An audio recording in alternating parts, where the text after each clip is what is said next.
Okay, so different hat. We're going to highlight voter services in this meeting, what we do and what we're going to be doing, especially because this is an election year, and voter services is always kind of the heart of the league, that's of our mission, but especially on election years, and there's a lot going on. We would like to have you understand it, be ready for it, and also help us. Because all of the various events need more than just 6 or 7 or 10, or however many in the committee. And they're usually a lot of fun. Yeah. So I remember being mostly fun. And at the very end, we're going to give you the information on how to sign up to do these fun events. So take notes about what you want to do. So, all right. I'm Sandy. You're Sandy. So that's my sheet here. Yeah. So how many of you are familiar already with Vote 411, either the internet or the printed guide?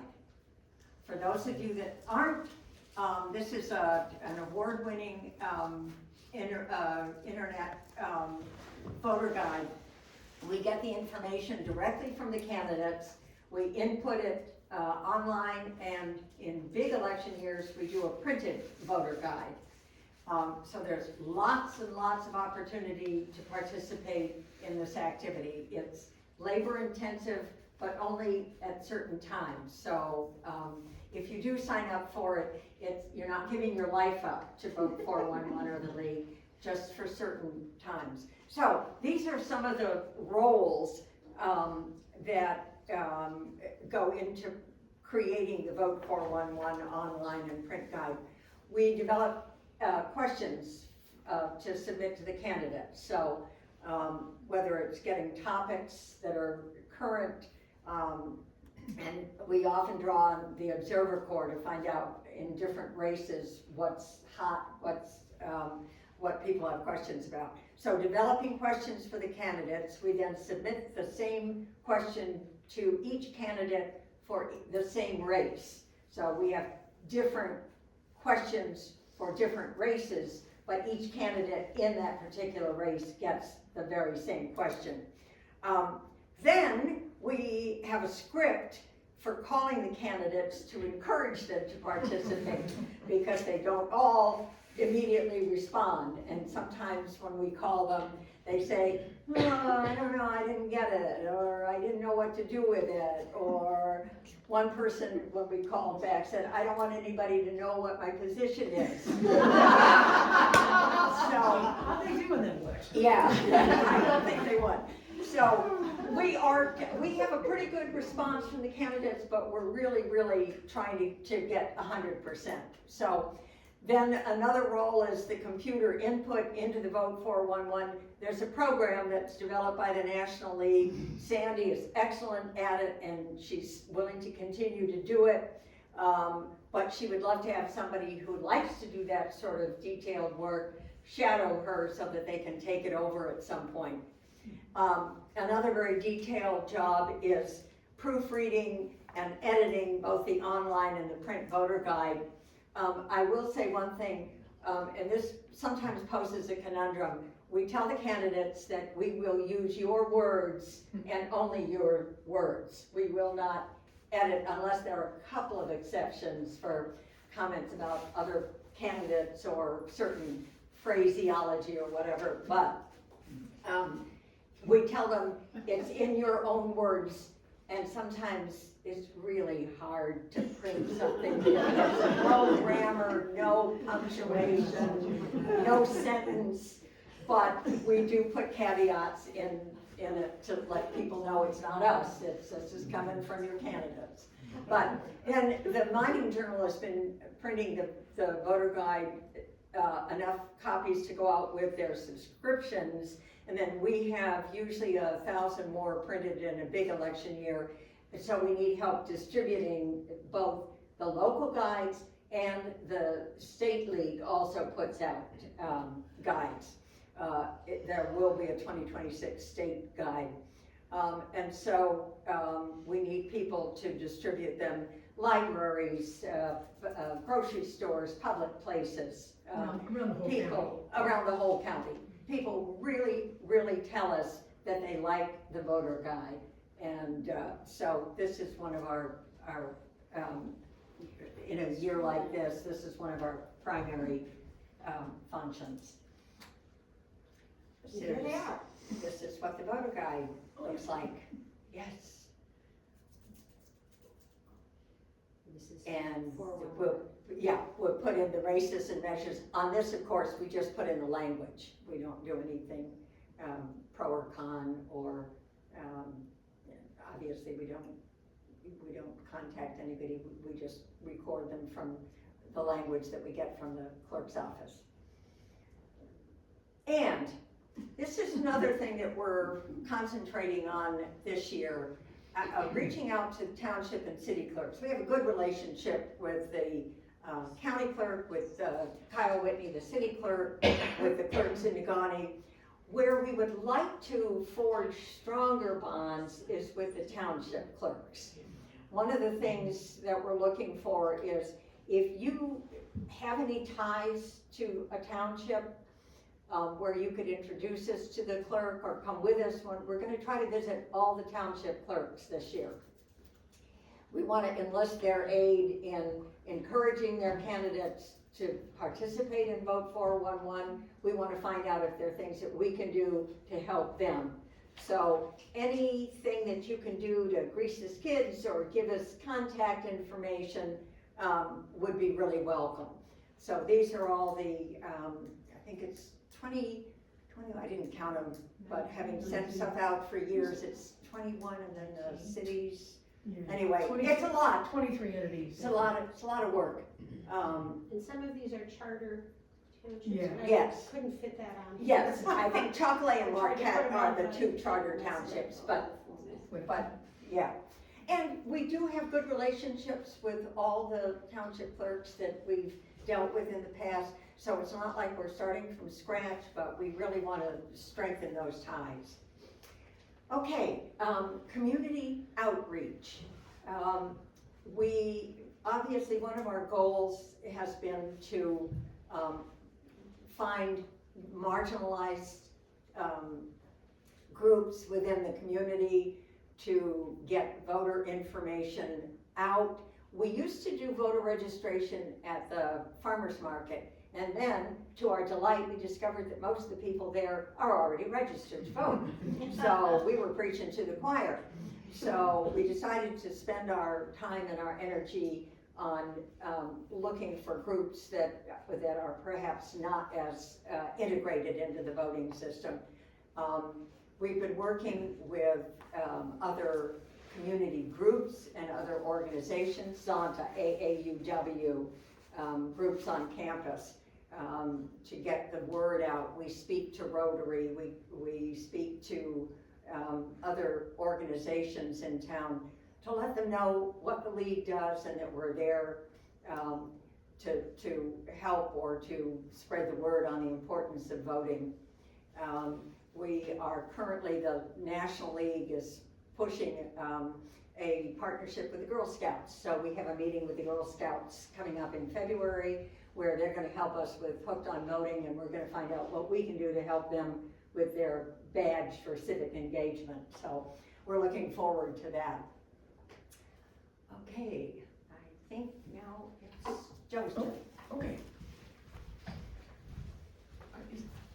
Is there more than one slide? Wait, I don't need more than And one. we'll take questions at the end. Yeah. Okay, this is good. So who here has been to a candidate forum? Lots and lots, great. And who has worked at a candidate forum? Almost as many, yay! So you have some idea of what these are. This is one of our more visible to the community, I think, events. And it's an opportunity to bring the candidates and the constituents face to face. And there's not all that many times that happens. You know, there's rallies for one or something, but not usually for the whole bank of them. one of the cool things is, just like in Vote 411, but those are written responses, each candidate answers the same questions. So we get, the constituents and the audience gets to compare not only their exact responses, but sort of their approach to it, or their way of speaking, or, you know, whatever you're looking for. It's the same question across the board.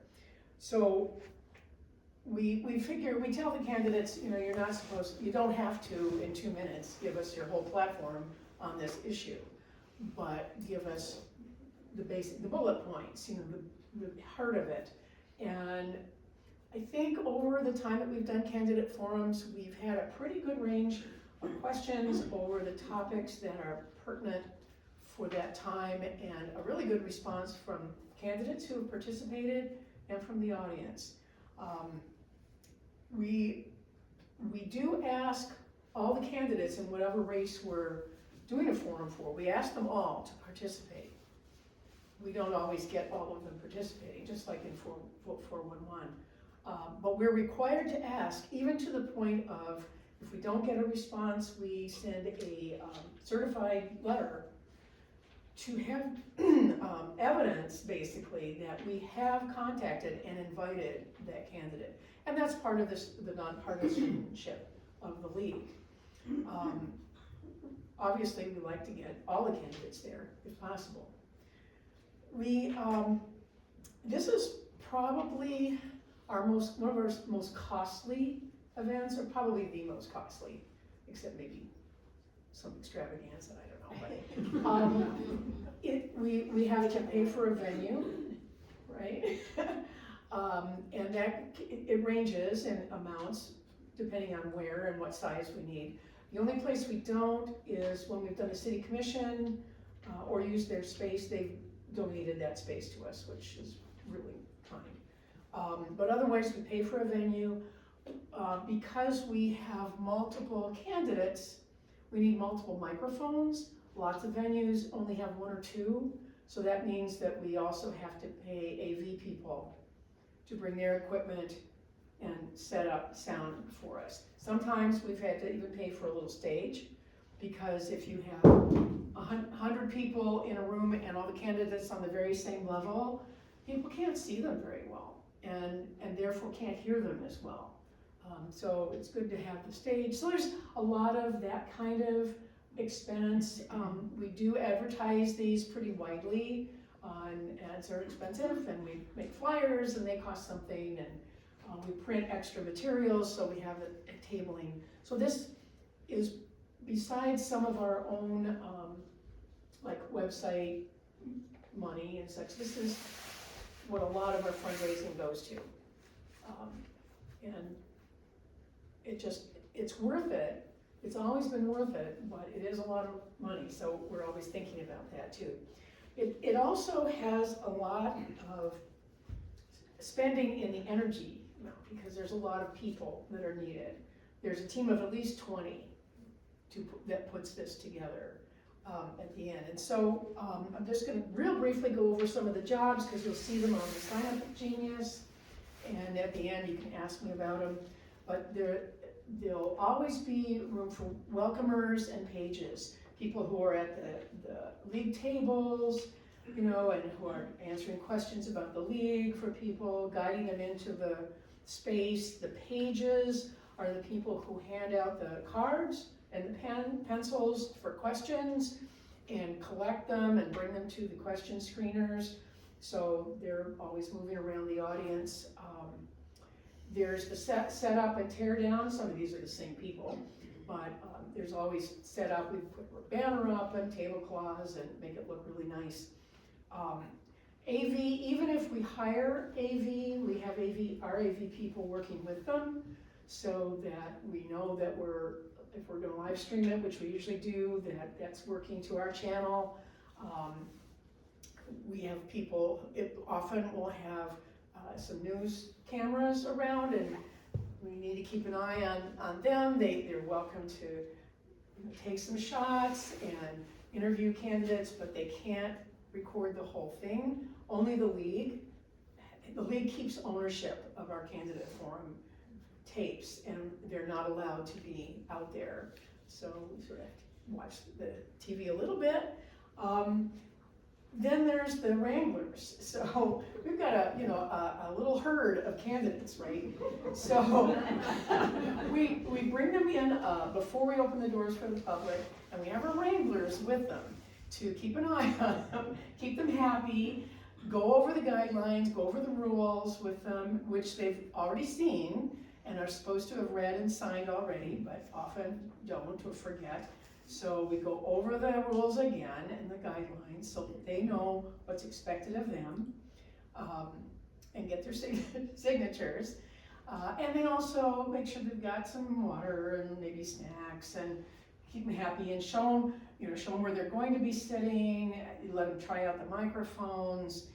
They pull numbers, and that will determine where they sit in a row and who answers first and second and so forth. So they explain that. So the wranglers, it's a good little PR kind of job, and kind of keeping people happy, but also keeping an eye on them. So we don't let anyone wear campaign apparel or hats or buttons, and they can't hand out their materials until after the whole thing's over. So that's what the wranglers do. They kind of keep an eye on that stuff. We have question screeners who are very important. We always ask for questions ahead of time through our advertising, through members, through Observer Corps, and a group of 3 or 4 people are our screeners, and they will get the questions and they'll sort them as to topic, see what we're missing, read them over for clarity, possibly rewrite them slightly. That's where we can, just to make a question clear. And then within a topic, they'll say, okay, this is a really well-written one and neutral, and these are a little odd, so we'll go with this one. So we try to cover all the topics, even if we can't get to all the questions. So the screeners are doing that beforehand, and then during the forum, they're sitting at a table, and the pages are bringing them more questions, and they're putting them into their piles, and they're sorting through again, and they're pulling 3 or 4 questions at a time. And they give those to the assistant moderator, who will go through those and decide what's next, so that you're not having the same topics come up in a row, and maybe a somewhat fraught topic will be followed by something a little bit easier, that kind of flow thing. And they're also keeping track of who's next to be asked the question, because the poor moderator, who's sometimes me, is going there, because we rotate, right? So if there's 5 candidates, like for opening statements, it goes 1, 2, 3, 4, 5. Well, for first question, then it goes 2, 3, 4, 5, 1, right? And the second question is 3, 4, 5, 1, 2. Well, and you got another name. So there's a grid with a little slide, and the assistant moderator keeps that going. So I can just look down and say, oh, next question to you. So anyway, they're very important, and then the moderator is the one who gets to talk all the time. We have scripts for moderators, so I'm not making that stuff up when I'm up there talking. We have scripts for moderators that take you through the whole thing. We have an introduction, we explain the format to the audience, and and then we have a timer, that's right, because these are timed, and it's amazing the venues that don't have an actual timer, you can see. So we've gone to a timer or 2 with a laptop with a timer function, right? And we've got signs that go like 1 minute, 30 seconds, whatever, stop. And we've decided, and the candidates can see it, and the audience doesn't really have to, but they know these things are going up. So we just want to make it fair, right? We want to make the times equal, and we don't start timing them until they actually start speaking. So it often takes a few seconds when they get the question to start. Anyway, so those are important people. And then there's overall coordinator, which has been me and will be me, but I'm working. We've got someone who's going to be an assistant. thank goodness, and hopefully take this on, and we're always looking for people, even if you don't know that you can do the job, like the next forum, you can shadow someone, you can be with us if you think you're interested. So that's all I've got to say about forums.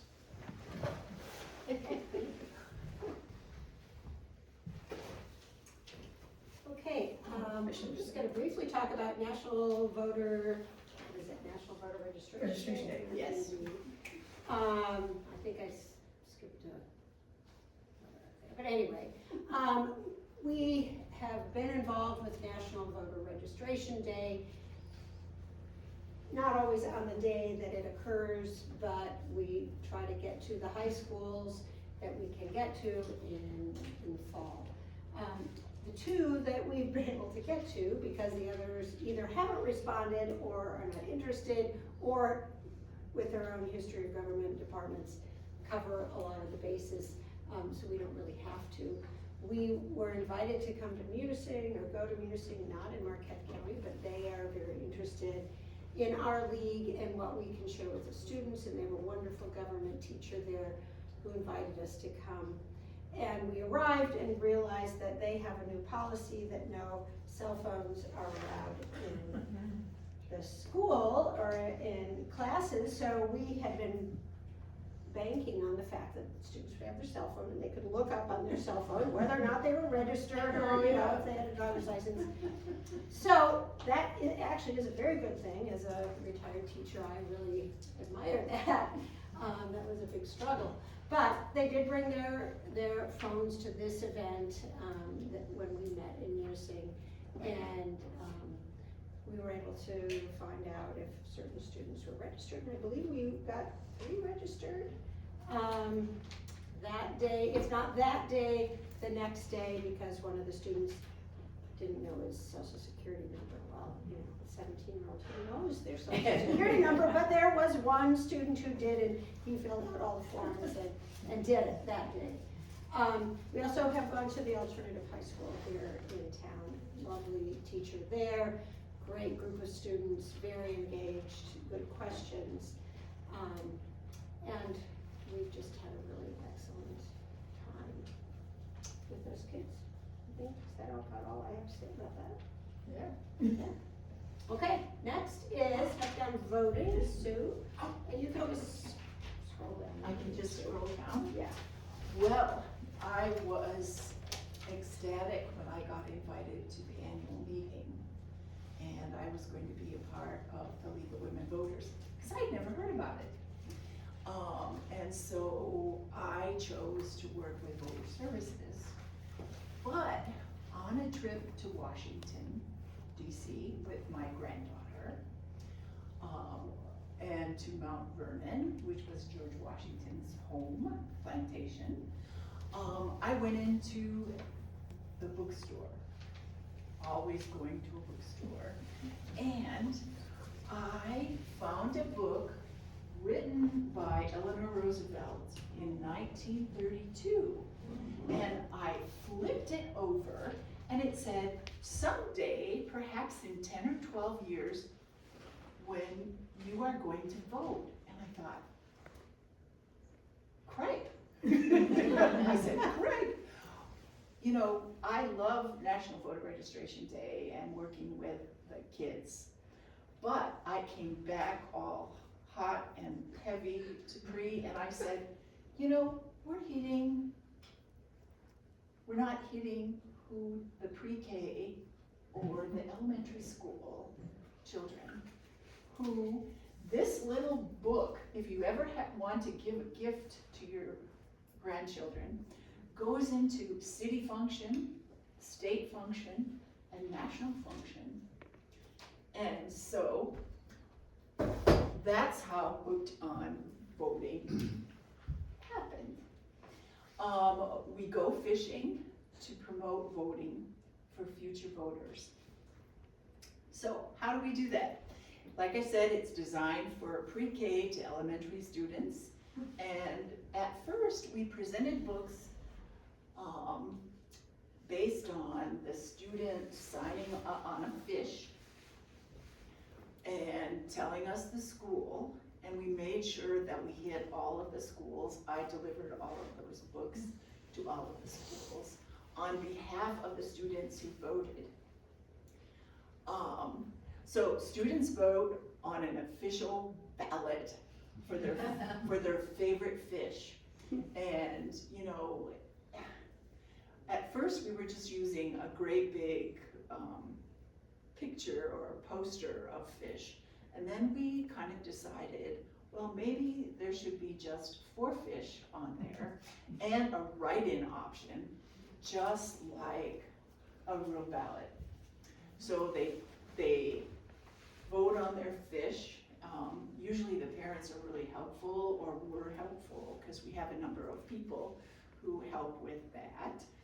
And then they get to go fishing with the pole, and we made a booth, thanks to Johanna.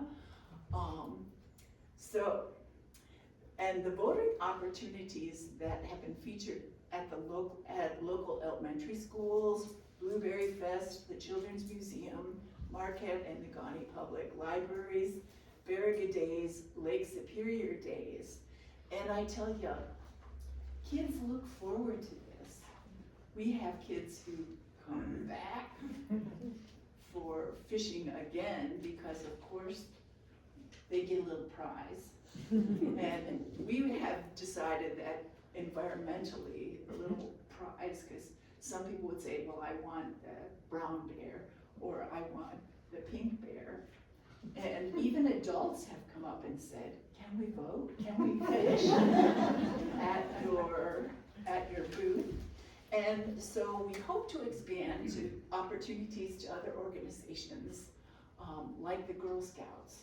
A couple of times I had my granddaughter and her friend, because they were junior honor society people, and they needed civic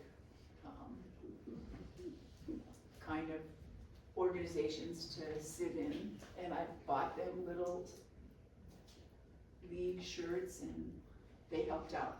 But this year, we're, like Bree said, we're gonna try to go with the Girl Scouts and tell them all about the Hooked on Voting, so that they will come on along and join us for Hooked on Voting. All right, any questions about Hooked on Voting? And Blueberry Fest had 460 hits, and fish that we went through, and they voted. So, thank you. Sturgeon gets a lot of votes. We've had a really good collaboration with Northern over the years since we started. The picture slide on the far left, we went to the lodge. Pre-COVID, we were doing a lot of work with students in dorms. We were doing tabling events. We were helping students register. We don't register, we help students register. We used to do it on paper, and now we do it a lot more with phones, with QR codes for the Secretary of State or Vote 411, because you can find out if you're registered. But we also were helping students who are not Michigan residents, so we could help them find out who their clerk was, where they would vote, what the deadlines were for getting absentee ballots. The one thing we found, this was to our chagrin, a lot of the students would get their absentee ballot, but then it would sit on their desk in their room, and they'd forget to fill out and mail it back. So we were spending a lot of time reminding them that it isn't going to get counted if you fill it out and leave it on your desk. So COVID put an end to a lot of that, but we've always done Fall Fest. That's one of our most fun events. How many people are aware of Fall Fest? It's where all the organizations on campus and in the community have booths, and it's really gotten huge. So we've always participated in Fall Fest. We're normally next to Moosewood, so we get a lot of students stopping to look at the skeletons at Moosewood. The other attraction is Rosie, Joe's therapy dog, we find that if Joe brings Rosie, we get lots of students stopping to pet Rosie, and then we snag them. Yeah. I have a question. With more and more students doing a study abroad option, do you guys talk with them about how to make sure that they're getting their absentee ballots sent to them if they study overseas? Yeah, but that's an excellent point. I don't think we've really addressed that, but we'll mark that down as something we need to do and talk to the university about. Yeah. What we found, by the way, was we get a lot of women students stopping by. A lot of the men, and I don't mean to be sexist here, but a lot of the men kind of walk past us. But if the women stop to pet Rosie, and then we talk to them about, are you voted? The men tend to come in too, so we've got strategies. But basically what we're doing is we're helping students navigate whether or not they're registered to vote, how to get an absentee ballot, that kind of thing. We've also done tabling events. One of the most fruitful tabling events we did was an invitation by Voices United to come and have a table at their presentation. And out of that came then a membership presentation by the Latinx group on campus, which was open to the public and was probably one of our biggest, most well-attended functions. It was a membership meeting where we were in the basement of the library, and we went back into the other room. We had so many people there. So it's been a very fruitful and two-way relationship between us and Northern. We also had an excellent relationship with a group called Northern Votes. We had two league members, Alec LaPlante and Kate Gunville, two dynamic kids who were just terrific. And they started Northern Votes, and we worked with them. We did tabling events. They worked with Kyle Whitney. They actually had a satellite clerk's office on campus one year. We worked with them to see if we could figure out ways to get students to the local voting sites here. So it's been a really, really productive collaboration. We also have had interns through the Student Leadership Fellowship Program. I think I got that right. We've had 3. Libby Myron, who's in this picture, she did a skill building session on mis and disinformation, which resulted in our being able to access a grant from the State League. We've got Iris Bailey and Tina, two of our other interns. So that's been just a terrific, again, collaboration with Northern. I think that's all. Are there any other? Come on in, there's seats up front if you're looking for a chair. Yeah, I think that's all on. Yes. Yeah. Oh, what's next? Does somebody want to talk about Sign Up Genius? So Laura Sabo sends out these sparkly little reminders, and I wish I had a slide of that, but somebody calls them sparkling stars, or what do they call them? Reminders to us to get on Sign Up Genius and get involved with your member.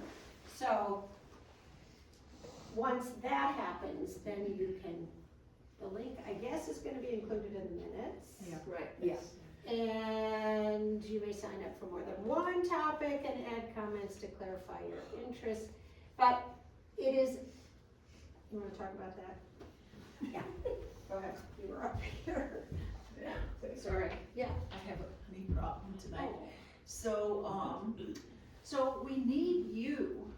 Remember, being silent and not being active means you go along with the status quo. Has anybody ever heard that? Silence is death. When the AIDS epidemic went through, their motto was silence is death. So, we have voter services volunteers, we need other committee volunteers, and those committees will also present at meetings, just so that people can be familiar with what's happening. So you will go to the specific opportunity that you have, and we've tested it out. I did Sign Up Genius for Adopt a Highway, and it was so slim and trimline. And then there was another question if they wanted to go to the Harvey Smokehouse for lunch afterward, and it was a good day. So you sign up and Do you access it through our website? yes. Okay, so Yeah. that's the other, so people And know, because it doesn't show You that. will send, you just sign up, and Sign Up Genius is so easy. And it also helps us to count credit, because state and national are now asking for numbers and hours.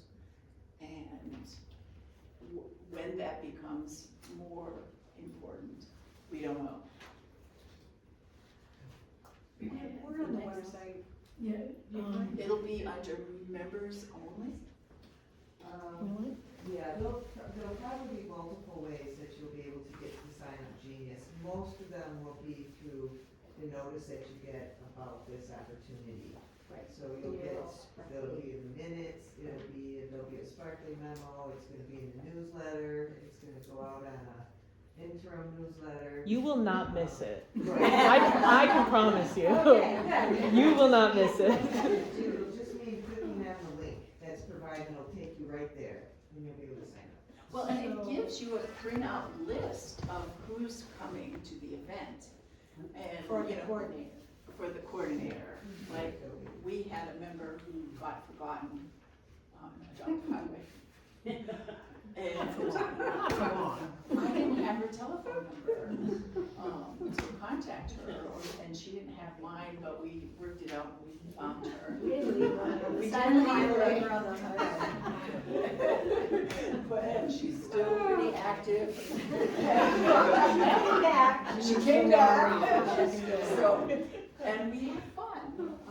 We have a nice, and to do Adopt a Highway, you have to do 2 of the 3 pickups a year. And last year, we got our sign out on 41. So if you've seen the sign, right by Castle Corner gas station, up to Green Garden Hill, coming north and going south. It's a nice 2-mile stretch. We divide it up and keep going. And So other just things, for- yeah, just for fun, it's not all serious stuff here. We do the 4th of July parade, we're talking about redoing what we give out on that, because that's become sort of a nightmare. But it's a fun, hot, good day to exercise, and we also do the Christmas tree here at the library. And I wanted to just say one thing on the voter services. Try out some of the different activities. If you sign up for one, you're not committing it for life. Come and see, if you haven't participated in a voter registration drive at the high school, or you haven't been to a tabling event, and you don't have to know all about voter registration. We'll do probably a training session for people that want one, just to kind of work through some of the details. But just come and try something, dip your toe in, see where your energies are the best fit. So don't be afraid to. I was thinking, since Sandy's not here and she sets up the Sign Up Genius, my understanding was this particular first one is going to be general interest in these areas, In different activities. not specific events yet. Right. So Okay. this will give the various coordinators an idea of who's interested. We'll get in touch with you. We'll have planning, that could be planning sessions. We'll know, and we'll come back to you. There'll be other ones for a specific event, like a particular forum or a So that's particular. what she sent this slide, and Yeah. it says, Please identify the activities you are interested in participating. That's right, yeah. You can choose more than one, and then you can. So you're not committing to a date and time with Right. this first This one, one is just just the general interest. interest. Okay, So thanks, I didn't realize that. We have some time. You wanna talk a little about what is gonna be coming up this year? Or not? Same We're stuff. gonna be doing, text banking, Oh, yeah. which is, we used to do postcards. We would send out postcards to remind people, or people who had registered but hadn't voted. We have a new system that the State League, has developed a platform where we can send out texts to specific, demographics.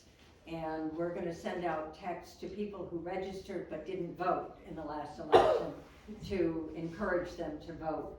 And it'll come from the league, won't be any personal identifying information.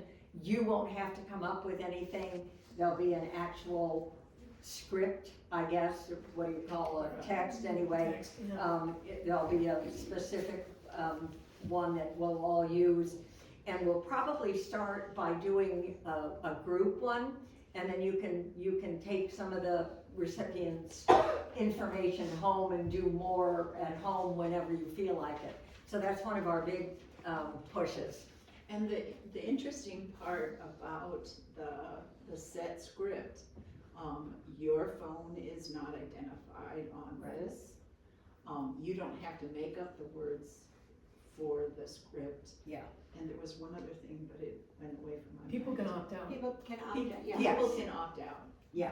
Yeah. If you get it, you can just put stop, like Stop and, yeah. multiple times a day. I think one other thing that if we're gonna work with Northern, we've been trying to come up with ways to send, once we've met with students, we're sure they're registered, to remind them to get their absentee ballot, to return their absentee ballot, the deadlines for voting early, that kind of thing, just to keep that in the forefront. Sue had even suggested we try to get Wildcat Willie to send out messages. I don't think we've been able to do that yet, but we're gonna try to come up with ways to remind students. We'll be doing, we're gonna probably try to get to some of the high schools in the spring. It's so hard to get the teachers who are already overworked and overbooked to add one more thing, but we're gonna try to get to the schools. We do have one thing that we did at Westwood, which is the Secretary of State has a mobile van.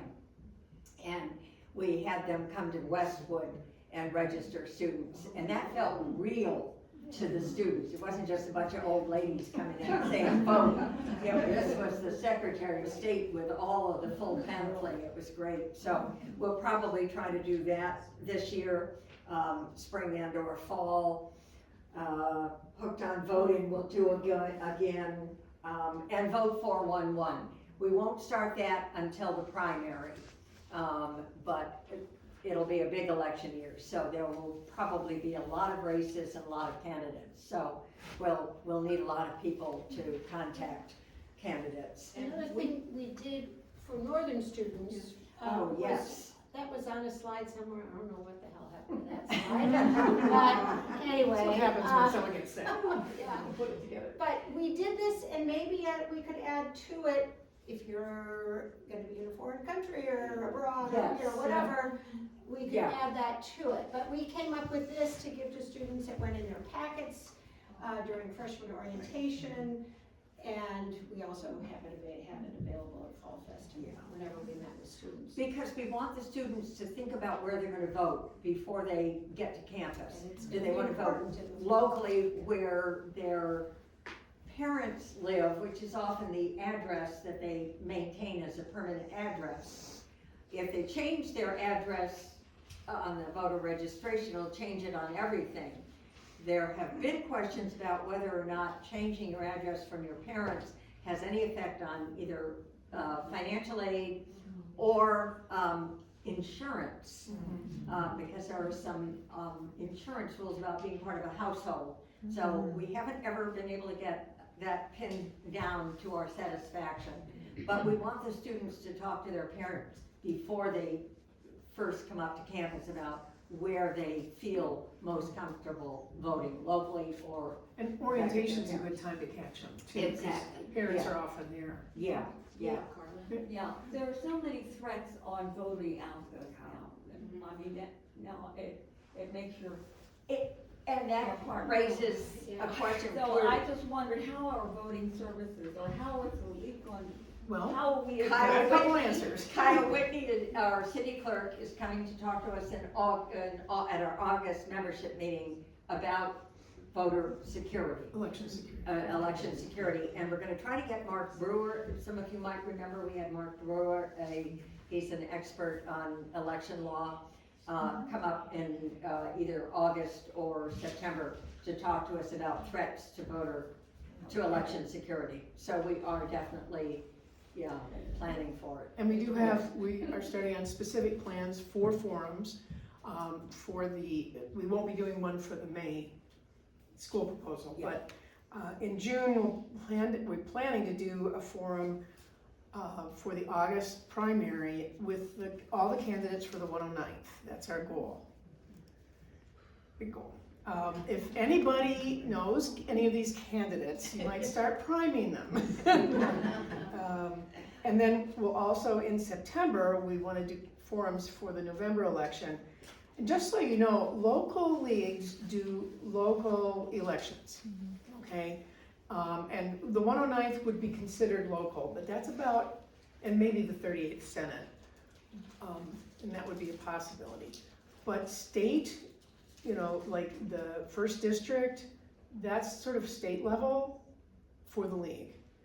In case and they've tried to do forums and have not had full participation. So, at any rate, for the general election, we're gonna be looking locally, and we'll be looking for competitive races in Ishpeming and Negaunee cities, in Ishpeming, Negaunee townships, in Gwynn, and any of the other townships that are big enough to have a competitive, a really competitive race. We're not gonna do a township race with 2 people in it.